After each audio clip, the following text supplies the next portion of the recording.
शख्स जिसका नाम मेरे नाम के मुआफिक होगा पूरे अरब का मालिक ना हो जाए। तो इसमें भी आ गया कि उसका नाम जो है वो मेरे नाम के मुआफिक होगा और अल्लाह तबारक व ताला जो है उनको पूरे अरब का जो है वो मालिक बनाएंगे, पूरे अरब में वो हुकूमत करेंगे।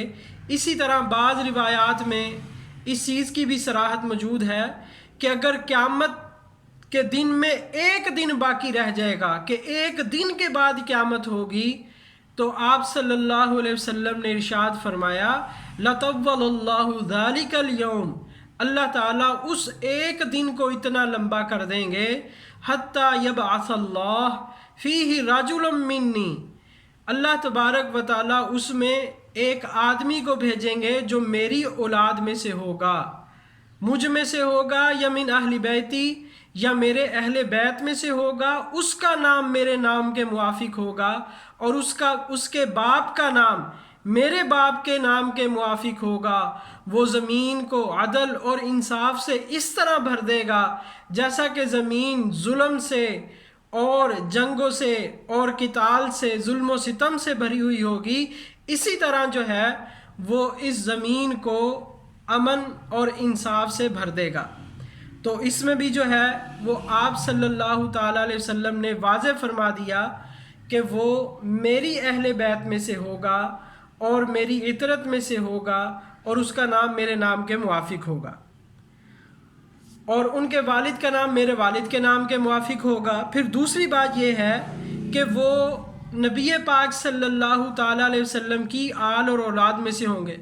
अब यहाँ देखें कि जो आदमी दावा महदियत करता है, कोई जो है किसी घराने का है, कोई किसी घराने का है, कोई किसी कबीले का है, हाँ जी, तो लेकिन नबी पाक सल्लल्लाहु अलैहि वसल्लम ने इरशाद फरमाया, जिसकी रोशनी में ये बात पता चलती है कि जो असली महदी होंगे वो नबी पाक सल्लल्लाहु अलैहि वसल्लम की औलाद में से होंगे, वो सैयद होंगे। सैयद के अलावा जितने लोग महदियत का दावा करेंगे सारे के सारे जो है वो झूठे होंगे। और फिर दूसरी बात कि नबी पाक सल्लल्लाहु अलैहि वसल्लम की औलाद में से किस में से होंगे वो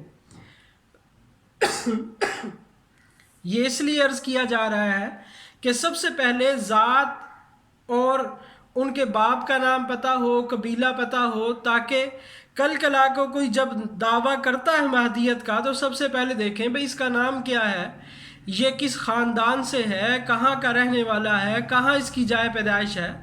क्योंकि अहादीस में जो बातें मज़कूर हैं अगर वो तो उसके अंदर पाई जाए फिर तो ठीक है, अगर अहादीस में उसकी अलामात नहीं मिलती तो इसका मतलब ये झूठा है, तो लोगों को उसके फितने से फिर बचाया जा सकेगा।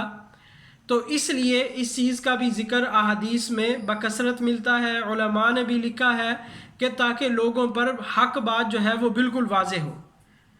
क्योंकि इंटरनेट का दौर है, हर दूसरा बंदा जो है, अभी ये पिछले दिनों भी कुछ दिन पहले ही यहाँ बहरिया टाउन में एक बंदे ने महदी होने का और नबूवत का जो है वो दावा कर दिया है। इसी तरह जो है वो आए दिन लोग जो है वो इस चीज़ का दावा कर रहे हैं। तो हमें पता हो कि असल महदी जो आने वाला है उसकी जो अलामात बताई गई हैं वो क्या होंगी, उनका नाम कबीला वगैरह क्या होगा। और फिर दूसरी बात यह है कि उनकी जो जाए पैदाइश है वो मदीनातुल मुनव्वरा में होगी, कि हज़रत महदी जो है वो मदीनातुल मुनव्वरा में पैदा होंगे। और फिर उसके बाद उनका जो लक़ब है, ये जो महदी कहा जाता है ना, लफ्ज़ महदी, ये उनका लक़ब है, ये उनका नाम नहीं है। नाम तो उनका मोहम्मद है, मोहम्मद बिन अब्दुल्ला, और उनका एक लक़ब अल महदी है। महदी का माना क्या है? महदी का माना होता है हिदायत, हिदायत से महदी है कि अल्लाह तबारक व ताला इनके ज़रिए हिदायत को आम फरमाएंगे, इसलिए इनको जो है वो महदी कह दिया जाता है। और दूसरी एक रवायत के मुताबिक इनका एक लक़ब जाबर भी आया है। जाबर का क्या माना? जाबर जबर से नहीं है, जिसका माना होता है जुल्म और सितम के माना में। ये उस जबर से नहीं है बल्कि ये जबीरा से है। जबीरा का मतलब ये होता है कि वो चीज़ जिसके ज़रिए टूटी हुई چیز کو جوڑا جائے اس کو جبیرہ کہتے ہیں. جس طرح اگر کوئی چوٹ لگ گئی، کوئی ہڈی ٹوٹ گئی تو اس کو جوڑنے کے لیے جو لکڑی وغیرہ اوپر رکھتے ہیں اور پٹی باندھ دی جاتی ہے اس کو جبیرہ کہتے ہیں. تو اس لیے ان کا لقب جو ہے وہ جابر اس لیے ہے کہ اس وقت مسلمانوں کے دل شکستہ ہوں گے اور ہر طرف ایک مایوسی کی کیفیت ہوگی. تو اللہ تبارک و تعالیٰ ان کے ذریعے جو ہے وہ ٹوٹے ہوئے دلوں کو جوڑ دیں گے. اور دوسری بات یہ ہے کہ اس وقت خود مسلمانوں کے اندر بہت سارے اختلافات ہوں گے، تو ان کے ذریعے اللہ تبارک و تعالیٰ تمام مسلمانوں کے دلوں کو جوڑ دیں گے اور ان کو یکجا جمع کر دیں گے. اس لیے ان کا لقب المہدی اور الجابر ہے. اور یہ سیدنا حسن رضی اللہ تعالیٰ عنہ کی اولاد میں سے ہوں گے. جیسا کہ آپ صلی اللہ تعالیٰ علیہ وسلم نے ایک بار حضرت حسن کی طرف اشارہ کر کے فرمایا تھا کہ میرا یہ بیٹا سید ہے، اس کی آل میں سے ایک آدمی پیدا ہوگا، یعنی مہدی. تو بعضوں نے لکھا ہے کہ یہ حضرت حسین رضی اللہ تعالیٰ عنہ کی آل میں سے ہوں گے، لیکن علماء نے لکھا ہے کہ یہ دونوں باتیں اپنی جگہ درست ہے کہ یہ ان کا ددیال جو ہے وہ تو حسنی ہوگا لیکن ننیال کے اعتبار سے یہ حسینی ہوں گے. اور اس پر ایک نکتہ بھی لکھا ہے